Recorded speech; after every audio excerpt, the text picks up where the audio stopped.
They weren't expecting to find bones. But during a routine construction project behind a historic church in Treme, that's exactly what they found.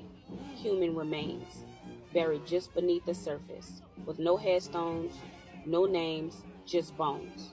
But they weren't just any bones, they were the remains of enslaved Africans. And you're probably wondering, how did they get there? Well, that's because during slavery, black people, especially the enslaved, were often denied burial in traditional cemeteries. Many churches and graveyards refused to accept them, so their loved ones did the only thing they could. They buried them on what they considered to be sacred ground, often behind churches in unmarked graves with no record. That sacred space was St. Augustine, one of the oldest black Catholic churches in the United States. And just to be clear, this isn't the world-renowned all-boys St. Augustine School. This is the church, standing right in the heart of Treme, a neighborhood shaped by both free and enslaved black people. After the discovery, the church and community chose not to look away. Instead, they honored the lives that had been buried and forgotten by creating the Tomb of the Unknown Slave, a towering cross made of actual iron chains that once bound enslaved people.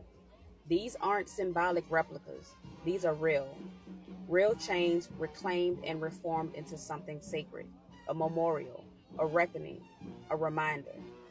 And if you visit today, you'll often find gifts left at the base of the shrine.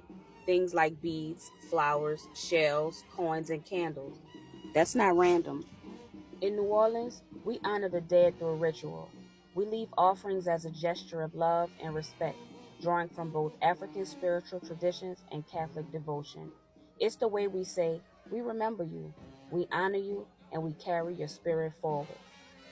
St. Augustine has always been a place of quiet rebellion. Built in 1841 by free people of color, it was the first church in the United States to reserve pews for enslaved people, making space for them to worship with dignity. And here's a lesser known truth. In the 1800s, New Orleans had one of the largest populations of free people of color in the South. Many were landowners, scholars, and activists. They helped build and defend spaces like St. Augustine, and they planted the seeds of resistance. Just a few blocks away is Congo Square, where enslaved people gathered on Sundays to dance, drum, and hold on to their culture.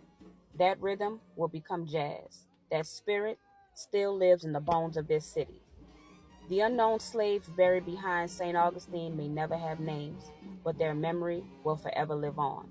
So when you find yourself in front of the tomb of the unknown slave, stand still, be quiet, listen.